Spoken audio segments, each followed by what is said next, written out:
नमस्कार साथियों, स्वागत है आप सभी का हाड़ा मानक हिंदी चैनल में। मैं चंद्रभान सिंह हाड़ा, हिंदी शिक्षक राजस्थान से। परीक्षाओं में वाक्यांश के लिए एक शब्द से संबंधित प्रश्न पूछे जाते हैं। RPSC, patwari, second grade, police, school teacher, NTPC, SSC, stenographer, इस तरह से जो सभी कॉम्पिटिटिव एग्जाम हैं उनमें कई प्रकार की जो प्रतियोगी परीक्षाएं हो रही हैं, उन सब में वाक्यांश के लिए एक शब्द के प्रश्न पूछे जाते हैं। वाक्यांश के लिए एक शब्द एक वाक्य का अर्थ रखते हैं। हिंदी में कम से कम शब्दों में अधिक से अधिक विचारों की अभिव्यक्ति के लिए वाक्यांश के लिए एक शब्द का प्रयोग बहुउपयोगी होता है। ऐसे शब्दों को अनेक शब्दों के स्थान पर एक शब्द यानी वन वर्ड भी कहा जाता है। तो आइए देखते हैं प्रतियोगी परीक्षाओं में कुछ पूछे जाने वाले वाक्यांश के लिए एक शब्दों को। चलिए मेरे साथ मोबाइल की स्क्रीन पर ये देखिए आप। पहला, अतिथि। अतिथि का वाक्य बनेगा या वाक्यांश बनेगा जिसके आने की तिथि का पता न हो। यह वर्ड कैसे टूटता है? वही नए तत्पुरुष समास से अधन तिथि, कि जिसके आने की तिथि का पता न हो उसे क्या कहेंगे? अतिथि कहेंगे। उसी तरह से अनिवार्य ये भी आ जाता है, जिसका निवारण न किया जा सके वह कहलाएगा अनिवार्य।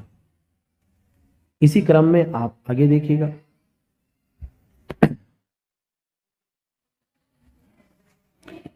ये देखो आप, अल्पज्ञ।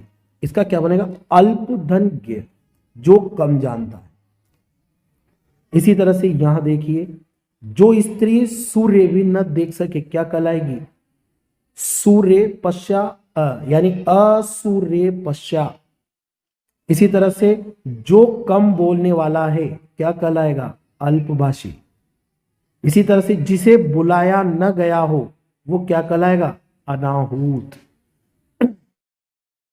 जो पहले कभी नहीं हुआ हो, अभूतपूर्व।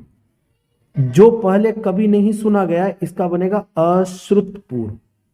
इसी तरह से आगे देखो, जिसका जन्म निम्न जाति में हुआ हो, अंत्यज। जिसका शत्रु जन्मा तक न हो, अजात शत्रु। अक्सर आता है, याद रखना। अत्यधिक वर्षा होना, इसका क्या बनेगा? अतिवृष्टि। और वर्षा का न होना इसका बनेगा अनावृष्टि। इसी तरह से बिना वेतन के काम करने वाला, अवैतनिक। और यह भी बहुत महत्वपूर्ण है मित्रों, आ जाता है गुरु के समीप रहने वाला विद्यार्थी, अंतेवासी। आगे देखिए, किसी कथा के अंतर्गत आने वाली कोई दूसरी कथा, अंतः कथा। मन में होने वाली या होने वाला स्वाभाविक ज्ञान, अंतर्ज्ञान। किसी देश के अंदर होने वाला, अंतर्देशीय।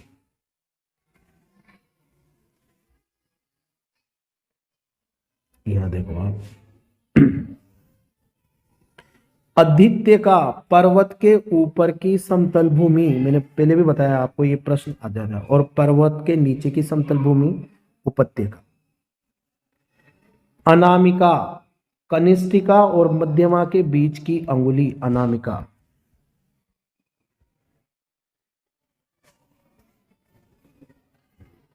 यहां देखें आप, जिसका मन किसी दूसरी ओर लगा हो, अन्य मनस्क।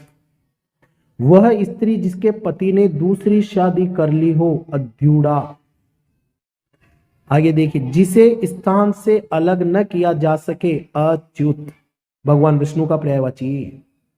इसी में जो कार्य अवश्य होने वाला हो, अवश्यंभावी। अहंकार पूर्वक अपने को सबसे बड़ा समझना, अहमन्यता। जो सबके मन की बात जानता हो, अंतर्यामी। जिसका कोई घर न हो, अनिकेत।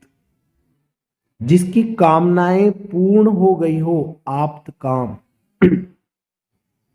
जो कार्य आशा से बढ़कर हो, आशातीत। आदि से लेकर अंत तक, आद्योपांत।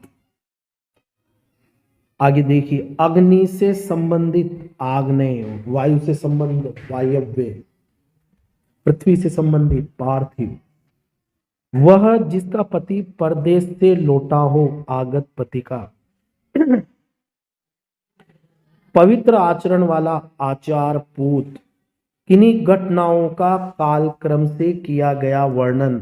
अक्सर आता है ये द्विवेदी युगीन, हिंदी साहित्य में द्विवेदी युगीन काव्य की प्रमुख प्रवृत्ति है इतिवृत्तात्मकता, याद रखना। उत्तर व पूर्व के बीच की दिशा ईशान।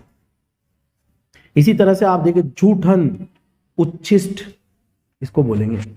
जो छाती के बल चलता हो उरग, ऐसी जमीन जो अच्छी उत्पादक हो उर्वरा, जिसके ऊपर किसी का उपकार हो उपकृत, पर्वत के नीचे तलहटी की जमीन उपत्यका, ऊपर की ओर उछाला हुआ उत्क्षिप्त, ऊपर की ओर उछाले गए वर्ण ड और ड, हिंदी वर्णमाला में अपन पढ़ाएंगे आप।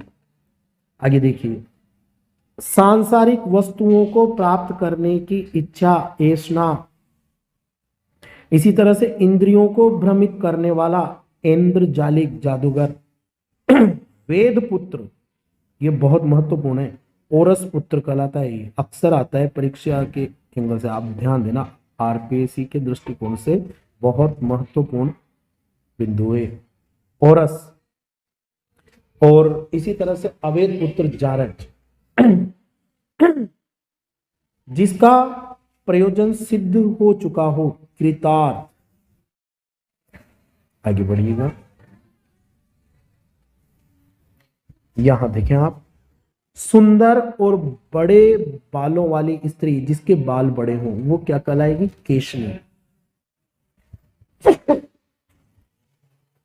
केंद्र की ओर जो उन्मुख हो केंद्राभिसारी, और जो केंद्र से दूर जा रहा हो वो कहलाएगा केंद्र अपसारी।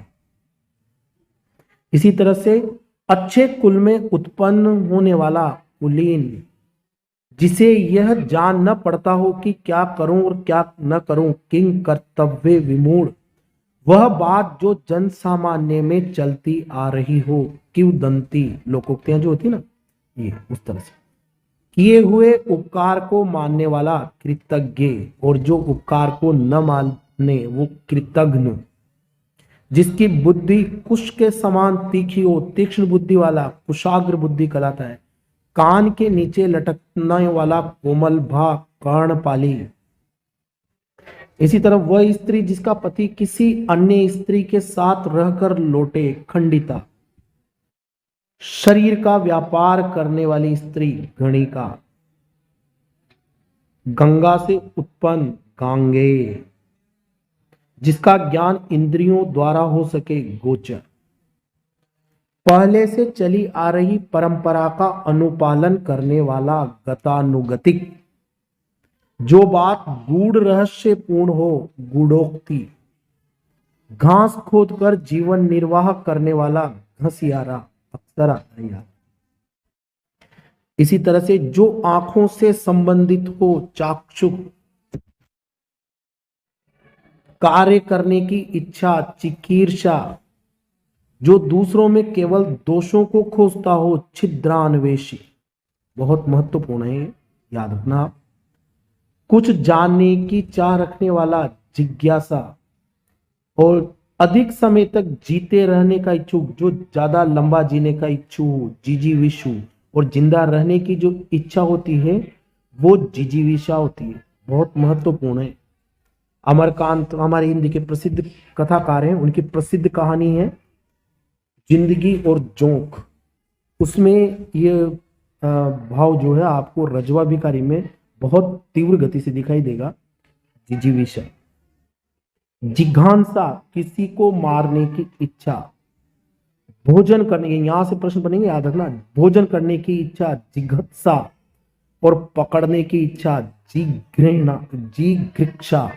यूं अवैध संतान, ये आ गया देखो ओरस का ये विलोम है जारज, ठीक है ना। ये जबरा, लंबे बालों वाला, ये अभी बहुत महत्वपूर्ण है। इस संदर्भ में तो नहीं है, पर मैं हिंदी साहित्य के इतिहास से बात करूं आपको, तो हमारे जो कलम के सिपाही, कलम के मजदूर और उपन्यास सम्राट प्रेमचंद है, उनकी प्रसिद्ध वातावरण प्रधान जो कहानी है पूस की रात, उसका जो प्रमुख पात्र है हल्कू, उसके साथ जो अमानवीय पात्र जो है जबरा कुत्ता, वो बहुत महत्वपूर्ण है। अक्सर आता है जबरा प्रेमचंद की किस कहानी का पात्र है, तो आप याद रखना पूस की कहानी।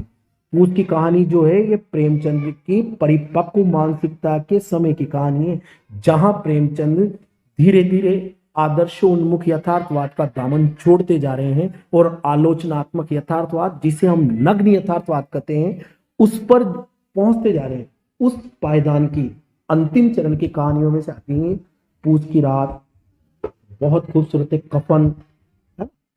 जब वहां पढ़ेंगे अपन वहां देखेंगे, अभी आप आगे बढ़े। ये देखिए आप, तकाबी, किसानों को सरकार या जमींदार द्वारा दी गई ऋण के रूप में आर्थिक सहायता। इसी तरह से तितीर्षु, तैरकर पार होने की इच्छा रखने वाला, तितीर्षु, यह बहुत महत्वपूर्ण है, आप याद रखना। तीर्थंकर, इसको क्या कहेंगे, ज्ञान में प्रवेश का मार्गदर्शक, तीर्थंकर है ना, उपदेशक, पैगंबर, गुरु, इसे कह सकते हैं। दूरगामी, इसका वाक्यांश बनेगा जो शीघ्रता से चलता हो। दंशित, जिस किसी को डसा जाए। दामोदर, जिसके पेट में मां ने रस्सी बांध दी हो, भगवान कृष्ण का है ये पर्यायवाची। दीर्घबाहु, जिसकी बाहें लंबी हो। दुर्भिसंधि, दुष्ट उद्देश्य से की जाने वाली मंत्रणा। इसी तरह से दुराग्रह, अनुचित बात के लिए किया जाने वाला हठ, दुराग्रह। दुर्लंघे, इसका बनेगा जिसे लांघना बहुत कठिन हो। दुर्बोध, जिसका बोध कठिनाई से हो। दुर्दम्य, जिसका दमन करना कठिन हो। और दुर्जय, जिस पर विजय पाना कठिन हो। इसी तरह से दुराध्य, जिसे प्रसन्न करना कठिन हो। दावाग्नि, यह आ जाता है जंगल में फैलने वाली आग, और समुद्र में फैलने वाली आग बड़वानल, और पेट की आग जठरानल। इसी तरह से देखिएगा धीर ललित, ये नायकों के भेद हैं। शूरवीर किंतु क्रीड़ा प्रिय नायक धीर ललित। धीरोद्धत, शूरवीर तो हो किंतु अभिमानी नायक हो, जिसे रावण। धीर ललित हमारे दुष्यंत अभिज्ञान शाकुंतलम में। धारोषण, थन से निकला हुआ दूध। इसी तरह से नौड़ा, ये अक्सर आ जाता है, आप याद रखना, नौड़ा, या अभी अभी जिसने बच्चे को जन्म दिया हो।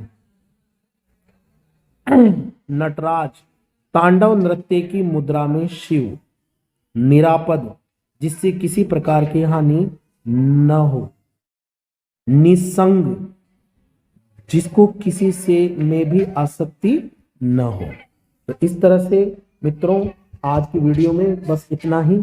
आप इस सारगर्भित जानकारियों को मेरे साथ दोहराते रहें। अगले वीडियो में पुनः मिलते हैं, तब तक के लिए इजाजत चाहूंगा। धन्यवाद।